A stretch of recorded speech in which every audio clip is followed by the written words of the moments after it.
আলহামদুলিল্লাহ, আমার বিশ্বাস হচ্ছে না যে এত সুন্দর এত পবিত্র একটা কাজের আমি সাক্ষী হব। আল্লাহ আমাকে তৌফিক দিবেন। তো আল্লাহর কাছে লাখো কোটি শুকরিয়া, যিনি আমাকে এটা করার তৌফিক দিচ্ছেন, সেজন্য অনেক শুকরিয়া। আমরা কালিমাটা পড়ি। বিসমিল্লাহির রহমানির রহিম। লা ইলাহা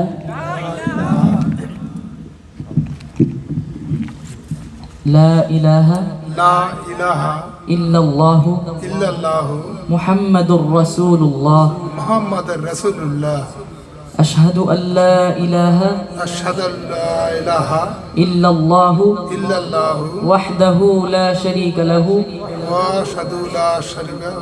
ওয়াহদাহু লা শারীকা লাহু ওয়াহদাহু লা শারীকা লাহু وأشهد أن محمدا عبده ورسوله الحمد لله। নিয়ে আসেন সকলে বলে নারায়ে তাকবীর, আরো জোরে বলে নারায়ে তাকবীর। এক অমুসলিম ভাই আপনাদের সামনে এখন কালিমা শাহাদাত গ্রহণ করবে। আল্লাহু আকবার বলেন না? আরো জোরে বলেন আল্লাহু আকবার, আরো জোরে বলেন আল্লাহু আকবার, আরো জোরে বলেন লিল্লাহি তাকবীর। নিয়ে আসেন। সম্মানিত উপস্থিতি, আজকের এই অনুষ্ঠান আপনাদের কাছে কেমন লাগছে?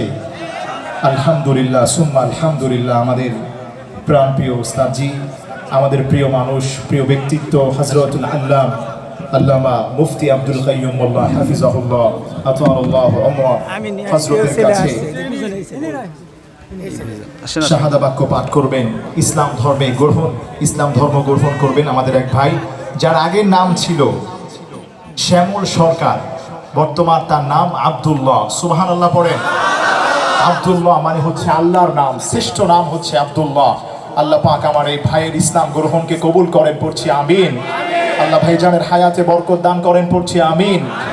আল্লাহ ওনার জীবনের গুনাহগুলোকে মাফ করে দেন, পড়ছি আমিন। বাকি জীবন আল্লাহ পাক বরকতপূর্ণ সুখময় করে দেন, পড়েন আমিন।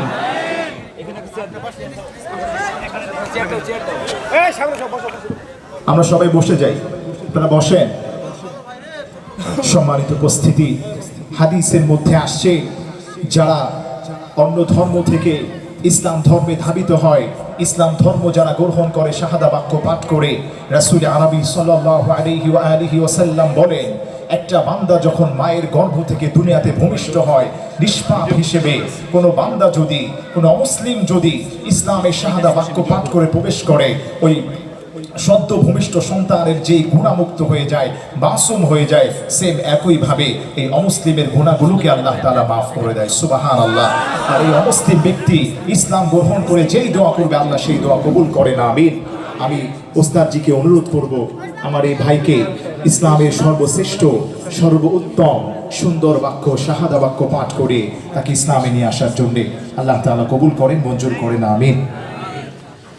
আসসালামু আলাইকুম ওয়া রাহমাতুল্লাহি ওয়া বারাকাতুহু। আমার জীবনের শ্রেষ্ঠ একটা সময় আজকে কিয়ামতের দিবসে আল্লাহ রাব্বুল ইজ্জত ওয়াল জালাল যদি জিজ্ঞাসা করেন কি নিয়ে এসেছো, আমি তখন বলবো যে আল্লাহ, আমার হাতে একজন মানুষ তোমার দিন, তোমার ইসলাম, তোমার কালিমা ধরেছিল। বলেন না আল্লাহু আকবার। আর আপনারা কিয়ামতের দিবসে বলবেন যে আল্লাহ, আমাদের চোখের সামনে আমাদের এই দুই চোখ দেখেছিল যে একজন মানুষ, আমাদের দুই কান শুনেছিল যে আমাদের সামনে কালিমা শাহাদাত পড়েছে। বলেন না সুবহানাল্লাহ। আমার মাদ্রাসায় 3 জন নবমুসলিমা আছে। একজন গত 3 মাস আগে সে খাগড়াছড়ির কি বলে ওটাকে বৌদ্ধ মুসলিম, বৌদ্ধ ছিল। এই বৌদ্ধ 19 বছর বয়স, ও মুসলমান হয়ে আমার কাছে এসেছে। আমি তাকে এখন হাফেজা বানাচ্ছি। বলেন আল্লাহু আকবার। আপনাদের এই গাইবান্ধা থেকে একটা মেয়ে, ওর নাম এখন আসিয়া, ও আমার কাছে গত 1.5 বছর আগে মুসলমান হয়ে গিয়েছে। আল্লাহর রহমতে তার এক পারা হিফজ হয়ে গিয়েছে। আরো জোরে বলেন আল্লাহু আকবার, আরো জোরে বলেন আল্লাহু আকবার, আরো জোরে বলেন আল্লাহু আকবার, আরো জোরে বলেন আল্লাহু আকবার। আমি শ্যামল সরকার সাহেবকে, উনি এখন নতুন নাম ধারণ করেছেন আব্দুল্লাহ, আব্দুল্লাহ মানে হলো আল্লাহর গোলাম।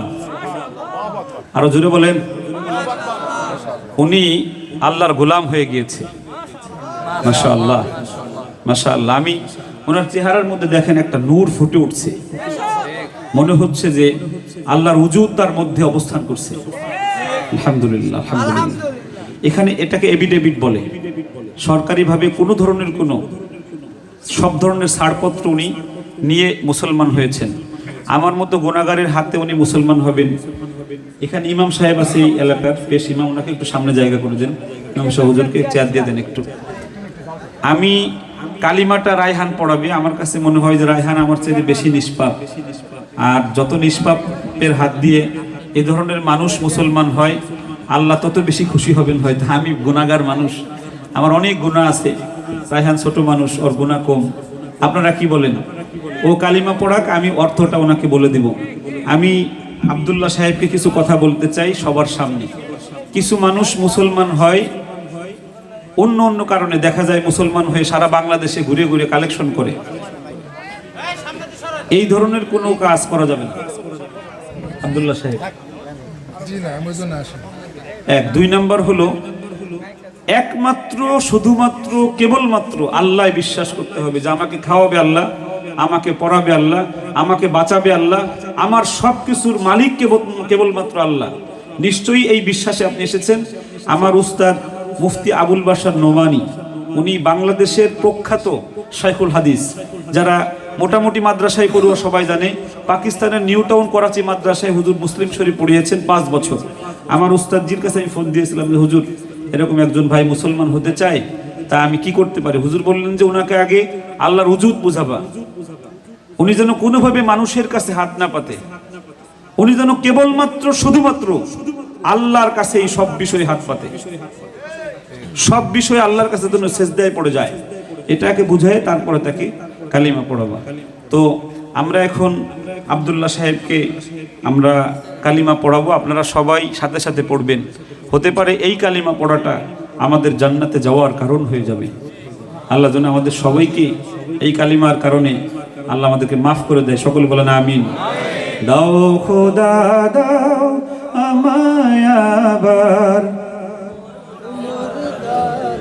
ওমর দারাজ দিল, দাও খোদা দাও আমায় আবার ওমর দারাজ দিল, দাওয়ালির মতো বীর সেনানি, আলীর মতো বীর সেনানি জগাতে নিখিল, দাও খোদা দাও আমায় আবার ওমর দারাজ দিল, দাও খোদা দাও আমায় আবার হামজাকে দাও ঘরে ঘরে জীবন দিতে অকাতরে। ঠিক না? এই আব্দুল্লাহর মতো হামজা চাই আমরা, জোরে বলেন ঠিক না? হামজাকে দাও ঘরে ঘরে জীবন দিতে অকাতরে, আমার কাবা ভাঙতে এলে, আমার কাবা ভাঙতে এলে পাঠাওয়া বাবিল, দাও খোদা দাও আমায় আবার ওমর দারাজ দিল, দাও খোদা দাও আমায় আবার। আল্লাহ আব্দুল্লাহ সাহেবকে ওমরের মতো একটা দারাজ দিল বানাই দিই। আরো জোরে বলেন আমিন। তাকে দিয়ে যেন হাজার হাজার অমুসলিম কালিমার ছায়াতলে আসে। সকলে বলেন আমিন। আমি আব্দুল্লাহ সাহেবের বিষয়ে বলে যাই, যদি ওনার কোনো জায়গা না থাকে তাহলে আর রায়হান ইন্টারন্যাশনাল মাদ্রাসা ওনার থাকার জায়গা, ওনার ভরণ পোষণের জায়গা, ওনার ওইখানে ওনার দিন শেখার জায়গা, ওইটা হবে ওনার কোরআন শেখার জায়গা। ওনাকে আমরা কোরআনের যত জ্ঞান আছে আমরা দেওয়ার চেষ্টা করবো ইনশাআল্লাহ। এর জন্য দুনিয়াবি কোনো ধরনের কোনো কারো আমাদেরকে 1 পয়সাও দিতে হবে। একজন মানুষ পৃথিবীর সকল মায়া ত্যাগ করে আত্মীয় স্বজন, মা বাবা, ভাই বোন, ছেলে মেয়ে, অর্থ সম্পদ সব ছেড়ে আমার দিনের তলে এসেছে। আমরা এতটুক আমরা স্যাক্রিফাইস করতে পারি না? আরো জোরে বলেন, পারি কিনা? আমি মাঝে মাঝে বলি, আমার যে 3টা নবমুসলিমা মেয়ে আমার কাছে আছে, আমার শিক্ষকদেরকে আমি বলি যে ওই মেয়ের ঈমান এত মজবুত হয়েছে, সে তার মাকে বাবাকে ছেড়ে অজানার পথে যেখানে জীবন যেতে পারে, বৌদ্ধরা মুসলমান হলে পাইলে হত্যা করে ফেলায়। জোরে বলেন, জানেন আপনারা এটা? জীবন চলে যাবে, তারপরও মেয়ে চলে আসছে। আর আমার আপনার ঈমান এত দুর্বল যে 12 বছর মাওলানা পড়ে যদি আপনাকে বলা হয় যে ওই নবমুসলিম মেয়েটাকে বিয়ে করেন, আপনার সামনে আপনার মা বাপ, আত্মীয় স্বজন, গিরাম, পাড়া প্রতিবেশী দ্বন্দ্ব হলতে এসে দাঁড়াবে। জোরে বলেন, ঠিক কিনা? কি বলবে জানেন? বলবে যে হ্যাঁ রে, বিয়ে করলে আমার মা বাপ বলবে কি, আমার শ্বশুর হবে না, শাশুড়ি হবে না। আমাদের ঈমান আর আব্দুল্লাহর ঈমানের মধ্যে আকাশ পাতাল ব্যবধান। আল্লাহ যেন ওনাকে কবুল করেন, বললেন আমিন। আমরা আর সময় নষ্ট না করি, রায়হান কালিমা তৈয়বা পড়া, আর আমি এটার অর্থ ওনাকে বলে দেব সুন্দর করে। কালিমা শাহাদাত পড়া।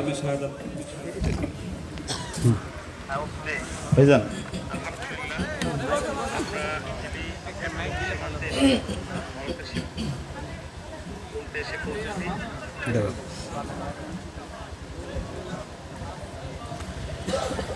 ও হলো কোরআনিক ওয়ার্ল্ড চ্যাম্পিয়ন, কারি আবু রেহান নাম। ওর হাত দিয়ে আপনাকে এখন কালিমা শাহাদাত পড়াবে। বুঝতে পারছেন? হাত তো দেন, হাত দেন, পড়াও কালিমা শাহাদাতটা। আলহামদুলিল্লাহ, আমার বিশ্বাস হচ্ছে না যে এত সুন্দর, এত পবিত্র একটা কাজের আমি সাক্ষী হব। আল্লাহ আমাকে তাওফিক দিবেন। তো আল্লাহর কাছে লাখো কোটি শুকরিয়া, যিনি আমাকে এটা করার তাওফিক দিচ্ছেন, সেজন্য অনেক শুকরিয়া। আমরা কালিমাটা পড়ি। বিসমিল্লাহির রহমানির রহিম। লা ইলাহা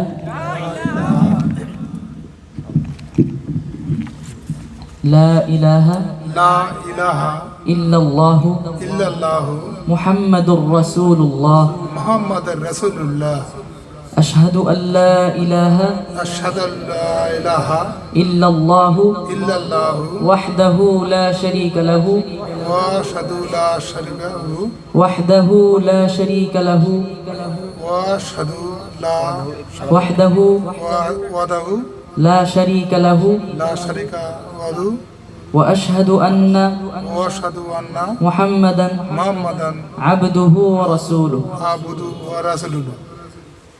আলহামদুলিল্লাহ। বলেন, আমি সাক্ষ্য দিচ্ছি যে আমি সাক্ষ্য দিচ্ছি যে আল্লাহ ছাড়া আল্লাহ ছাড়া কোনো মাবুদ নেই, কোনো মাবুদ নেই, কোনো উপাস্য নেই, কোনো উপাস্য নেই, তার কোনো শরিক নেই, তার কোনো শরীক নেই। এবং এবং আমি আমি আরো সাক্ষ্য দিচ্ছি যে আরো সাক্ষ্য দিচ্ছি যে হযরত মুহাম্মদুর রাসূলুল্লাহ হযরত মোহাম্মদ হযরত রাসূলুল্লাহ মুহাম্মদ হযরত মোহাম্মদ রাসূলুল্লাহ রাসূলুল্লাহ সাল্লাল্লাহু আলাইহি ওয়াসাল্লাম সাল্লাল্লাহু আলাইহি ওয়াসাল্লাম আল্লাহর প্রেরিত আল্লাহর প্রেরিত রাসূল রাসূল ও শেষ নবী। ও শেষ নবী। আমি তার উপর আমি তার উপর ঈমান আনিলাম। ঈমান আনিলাম। আমি আমি আজকে থেকে আজ থেকে 5 ওয়াক্ত নামাজ 5 ওয়াক্ত নামাজ জামাতের সাথে পড়ব। জামাতের সাথে পড়ব। হারাম কোনো কাজ করব না, হারাম কোনো কাজ করব না, বেগানা কোনো কাজ করব না। বেদনা কোনো কাজ। আল্লাহর অসন্তুষ্টি যে কাজে আছে, আল্লাহর অসন্তুষ্টি যে কাজে আছে সে কাজ কখনো করব না। সে কাজ কখনোই করব না। আল্লাহর সন্তুষ্টির জন্য আল্লাহর সন্তুষ্টির জন্য প্রয়োজনে আমার জীবন দিয়ে দেব। আমার জীবন দিয়ে দেব। তবুও আমি আল্লাহর অসন্তুষ্টির কোনো কাজ আমি করব না। আল্লাহুম্মা আমিন। আল্লাহুম্মা আমিন। সকলে বলেন আল্লাহুম্মা আমিন। আরো জোরে বলেন আল্লাহুম্মা আমিন। আমাদের রাসূলের বড় একটা সুন্নাহ যে ভাইজান আব্দুল্লাহ সাহেব, জি, এই দাড়ি রাখা অবশ্যই রাখবো। আজকে থেকে এটা করা যাবে না। আপনি যেহেতু ইসলামের মধ্যে চলে এসেছেন, আর আমি শুনছি আপনাকে একটা মাদ্রাসায় নিতে চেয়েছে। যদি ওইখানে না নেয় তাহলে দিন শিখার জন্য আপনি ঢাকায় চলে আসবেন। আমার নাম্বার এদের কাছে আছে, বা আপনি বললে আমি আর রায়হান এসে আপনাকে নিয়ে যাব ইনশাআল্লাহ। আল্লাহ রাব্বুল আলামিন আমাদের সবাইকে আব্দুল্লাহ ভাইয়ের সাথে জান্নাতে যাওয়ার তৌফিক দান করুন। সকলে বলেন আমিন। আব্দুল্লাহ সাহেব আজকে থেকে নিষ্পাপ শিশু যেরকম নিষ্পাপ হয়ে জন্ম নেয়, উনি নিষ্পাপ হয়ে গিয়েছেন। আল্লাহ রাব্বুল আলামিন এই মহতি মাজলিস, এই মাহফিলটা আজকে আব্দুল্লাহ সাহেবের কারণে এই মাহফিল হয়ে গেছে জান্নাতের বাগান। এই আয়োজকদেরকে আল্লাহ রাব্বুল আলামিন এই আজকের এই আব্দুল্লাহ সাহেবের এই মুসলমান হওয়ার কারণে আমার বিশ্বাস যে আজকের এই যারা আয়োজক তাদেরকে আল্লাহ রাব্বুল আলামিন মাফ করে দিচ্ছেন। আল্লাহ যেন আব্দুল্লাহ সাহেবের এই মুসলমান হওয়ার কারণে আজকে যারা আমরা উপস্থিত আছি, আমার আব্বা জান এই দুনিয়ায় নেই, আমাদের এরকম যাদের আব্বা জান এই দুনিয়ায় নেই, মা নেই, দুনিয়ায় চলে গেছে, আল্লাহ যেন আজকের এই মুসলমান হওয়ার কারণে আমাদের আব্বা আম্মার কবরগুলো জান্নাতের বাগান বানায় দেয়। সকলে বলেন আমিন, আরো জোরে বলেন আমিন। সকলে একটু আব্দুল্লাহ সাহেবের কাছে ওনার মুসলমান হওয়ার ইতিহাসটা শুনতে চাচ্ছে, কাহিনীটা শুনতে চাচ্ছে। একটু আপনি কিভাবে মুসলমান হলেন বা হতে চাচ্ছেন, বা কি কারণে, কোন ঘটনার কারণে আপনি আল্লাহকে চিনলেন, এই বিষয়টা একটু মেহেরবানি করে বলেন। প্রথমে আমি সকল আমার দিনু ভাইকে আসসালামু আলাইকুম। আমি সর্বপ্রথমে আমার পাশে এক বড় ভাই ছিল, তার কাছ থেকে আমি একটা ছোট এই চটি বই নূহ আলাইহিস সালামের জীবনী প্রথমে পড়ি, তারপরে পরে আস্তে আস্তে ছোট ছোট কিতাবগুলো পড়তে থাকি। সর্বশেষ